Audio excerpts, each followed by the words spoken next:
So in the wintertime, when the water gets cold, fish seem to go lethargic and shut off to every single bait that we have in our boxes. But there is one bait out there that those fish will still commit to no matter what the weather conditions are, and the worse it gets, the better this bait will do. It will catch some of the biggest fish of the entire year, and it was so good it was even outlawed. Today, we're going to talk about the Alabama rig.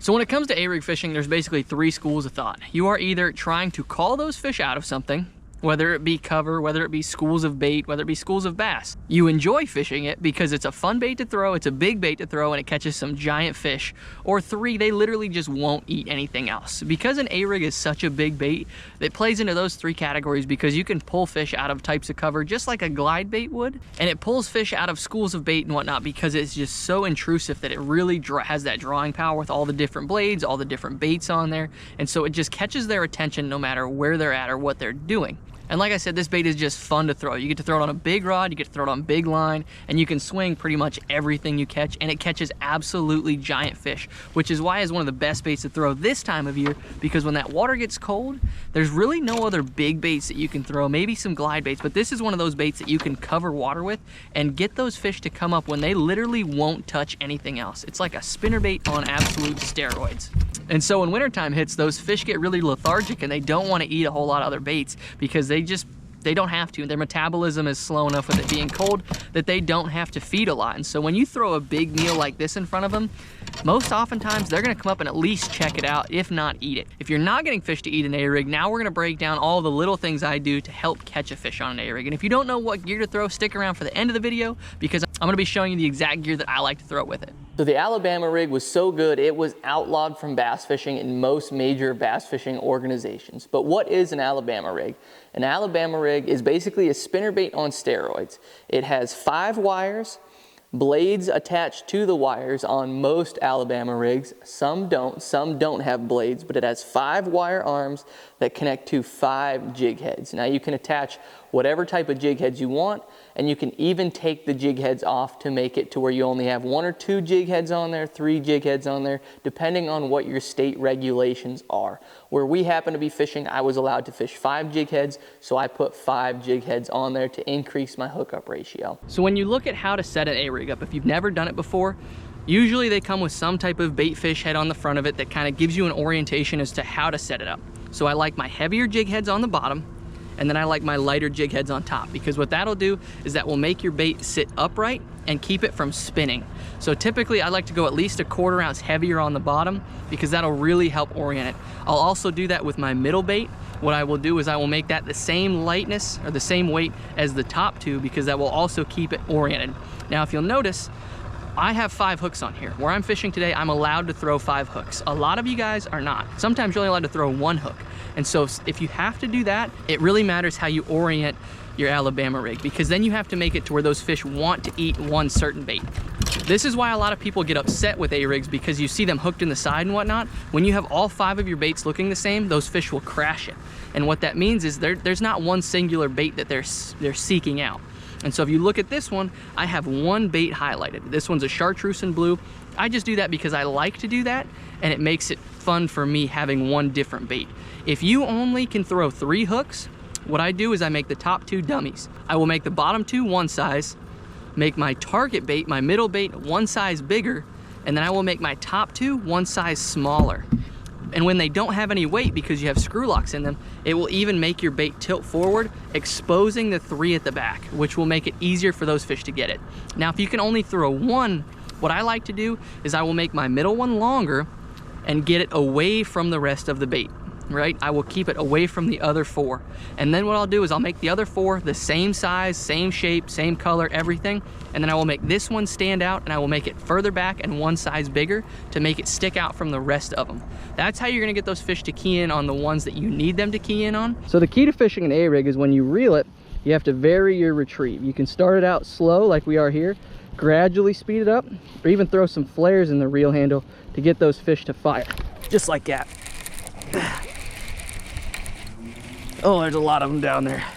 On cue, huh? On cue. Yeah.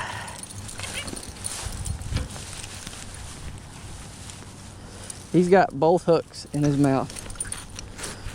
just like that. We'll spread this rig out a little bit, just like this. I'll show you again. When I throw that out there, it's gonna hit the water. I'm gonna count it down. Having live scope helps a lot to be able to see it. But then I'm gonna start a slow retrieve, and then to get that rig to flare, you speed it up, and that will make those minnows move, and you'll see these fish will just come up and just absolutely annihilate it. Here they come. Right there's another one. He's got one in the back. It's all about flaring that reel handle.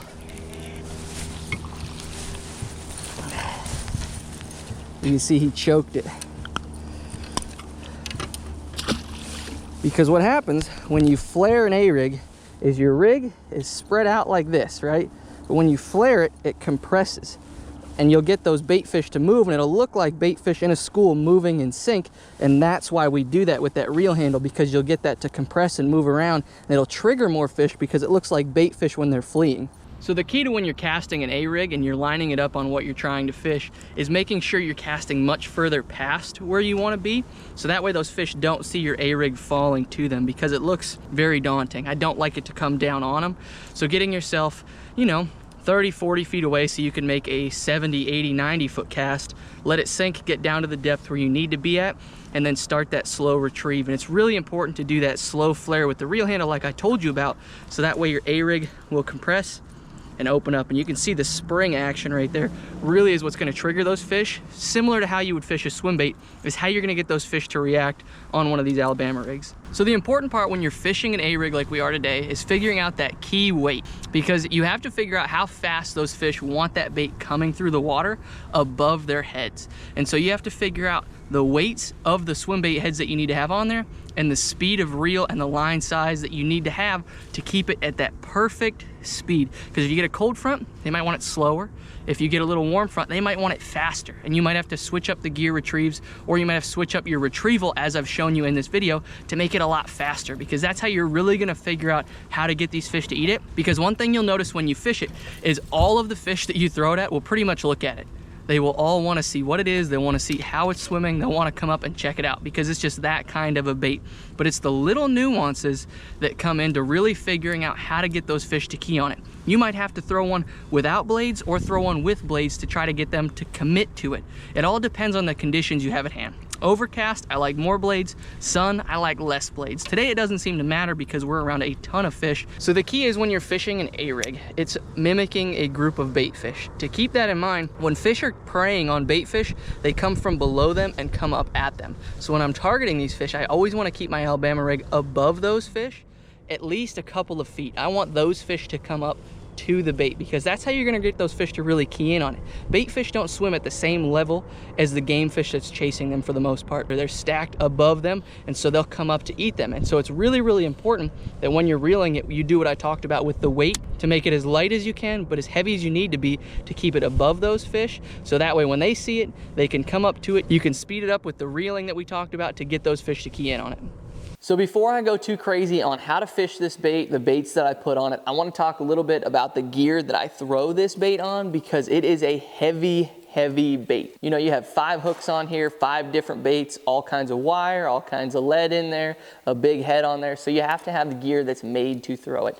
I like to use my light flipping rods for this specific bait if I'm fishing 1/2 ounce baits and under. So the rod that I like to use for this is a 711 Arc Essence. It is a heavy flipping rod because that flipping rod has a parabolic bend.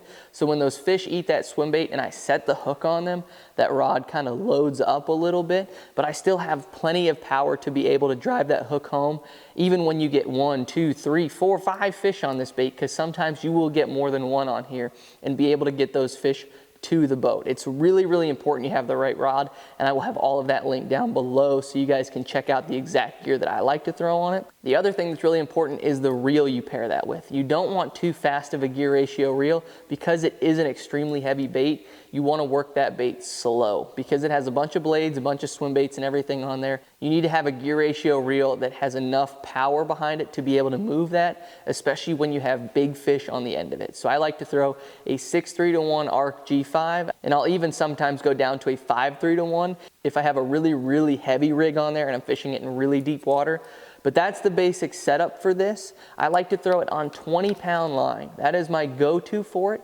I won't go any lighter than 20-pound line because there's a lot that can go wrong when you're casting this, when you set the hook, if you get any nicks in your line. And if you lose an Alabama rig, I promise it will make you cry a little bit because these things are like 12 bucks bare without the jig heads, without the swim baits and everything on there. So you start to add all that up and it can get pretty expensive. So I really do not like to lose these babies. So 20 pound is the minimum I will go to. Sometimes I'll even go 25 depending on the situation that I'm throwing it in. So the situations that I like to throw this bait are over laydowns along the bank to try to call fish out of heavy cover, because this bait has such a presence in the water, those fish will at least come up and look at it.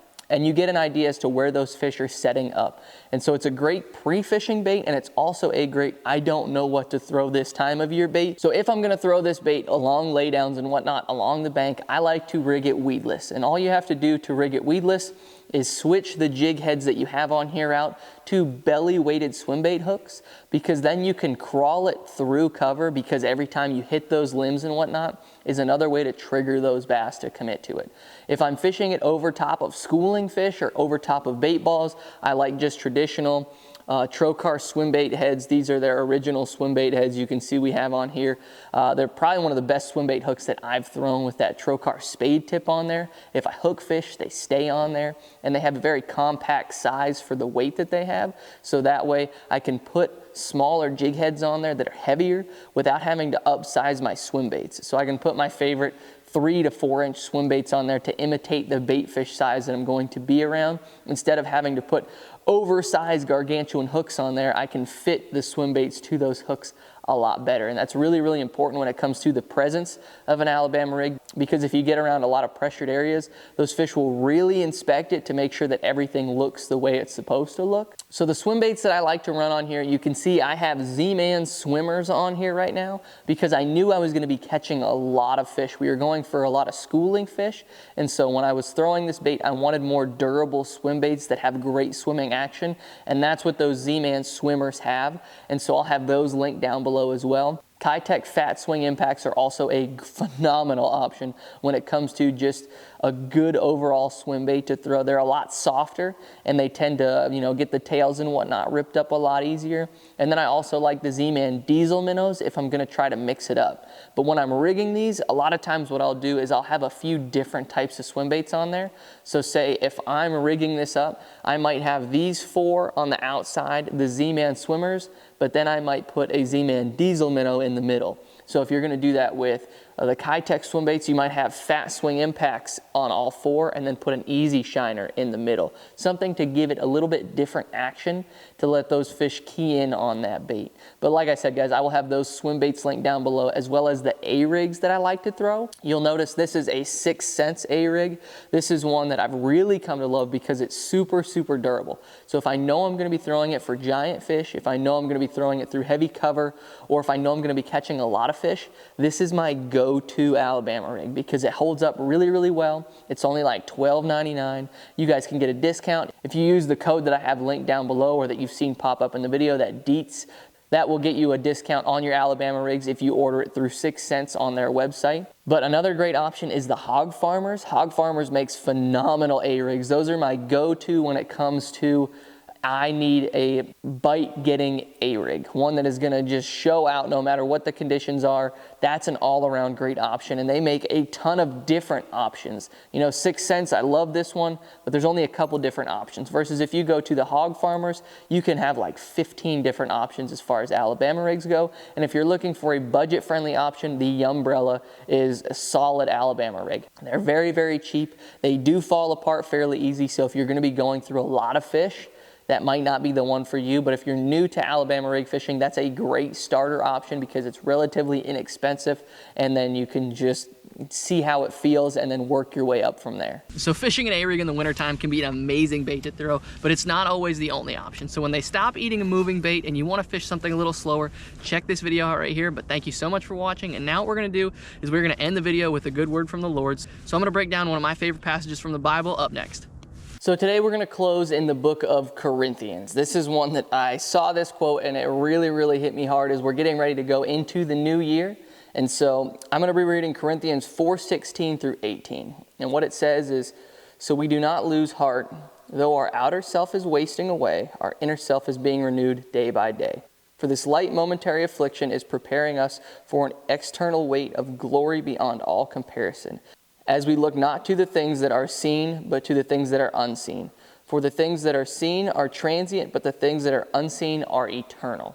So as we're getting ready for a new season, just remember that internally, guys, we are always being renewed no matter what the season is. You know, externally, we're going to fade. Externally, things are going to be changing all of the time, but internally is going to be forever. And that's our trust and our faith in the Lord Jesus above. So if you're looking for a new direction this year, if you're looking for, new year, new me, try putting your faith in something else. You know what I mean? The things of the world are always going to be changing. They're always going to be moving around, and things are never going to be the same. But the one thing that will be the same is the love of Jesus in you and for you. And so it's just something that you can always count on and always rely on and always have the confidence that it is there. So thank you guys so much for watching. God bless every single one of you guys. If you haven't already, be sure to hit that subscribe button to follow along with the daily content. But hope to see you guys in the next video.